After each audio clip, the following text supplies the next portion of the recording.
Nestlé a été l'une des premières, sinon la première société à avoir accompagné la Fondation Zagora. Donc voilà, on est très fiers de ce partenariat.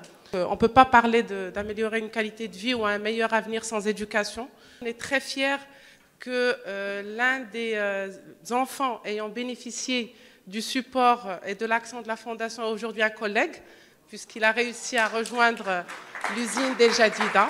Ça fait 22 ans que la Société Générale soutient Zagora. C'est innovant, on va financer une école numérique. Et on était les premiers, on y a cru. Donc l'enseignement va complètement changer, la façon d'enseigner va complètement changer. Et donc de ce point de vue-là, j'ai cru au projet. Nous devions faire 2 classes de préscolaire, finalement on en a fait 4. Donc c'est 90 enfants qui ont démarré en septembre 2018.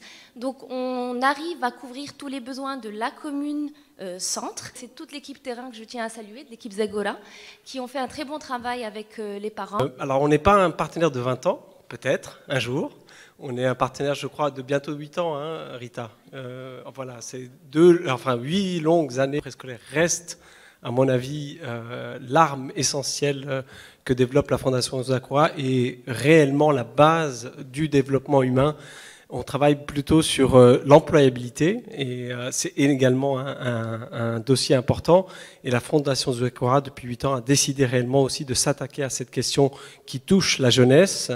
C'était un des sujets, enfin je pense que c'était le sujet essentiellement du débat aussi aujourd'hui, de voir comment on peut inspirer le public, enfin les institutions publiques, par des modèles. Alors on développe à des petites échelles, hein, mais le centre de Mohammedia qui est développé par la Fondation Zagora est réellement de montrer que ça peut marcher, de développer des coopératives pour des jeunes, créées par des jeunes et pour réellement leur permettre de les faire vivre de façon pérenne. Quand je suis rentrée au Maroc, je cherchais un projet innovant dans le monde associatif pour m'engager à titre personnel. On a monté ce projet ensemble avec l'idée d'ouvrir une école et on a réussi à collecter 1 million de dirhams. Donc au final, 550 000 euros à travers une collecte de fonds au Maroc mais aussi à l'international.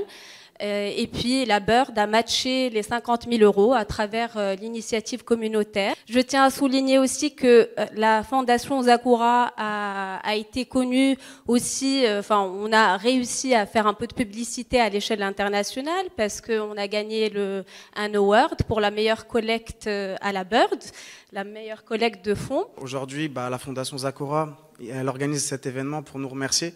Mais moi, j'aimerais quand même vraiment beaucoup vous remercier pour une raison qui me touche très personnellement, c'est que moi, aujourd'hui, si j'ai eu la chance de pouvoir faire des études, c'est uniquement grâce à un système de bourse. Mais vraiment, durant toutes mes études, ça a été uniquement grâce à un système de bourse. Et je me suis constamment demandé comment est-ce que je pouvais renvoyer l'ascenseur. Donc, quand j'ai découvert votre concept de Preschool Heroes avec la Fondation Zagora, j'ai immédiatement saisi l'opportunité. S'il y a bien quelque chose qu'on ne peut pas mettre dans un tableau Excel, c'est l'espoir qu'ont toutes ces personnes qui vivent dans des régions complètement reculées et décalées du Maroc. Et aujourd'hui, ce qu'on leur apporte aussi, c'est vraiment l'espoir d'un avenir meilleur.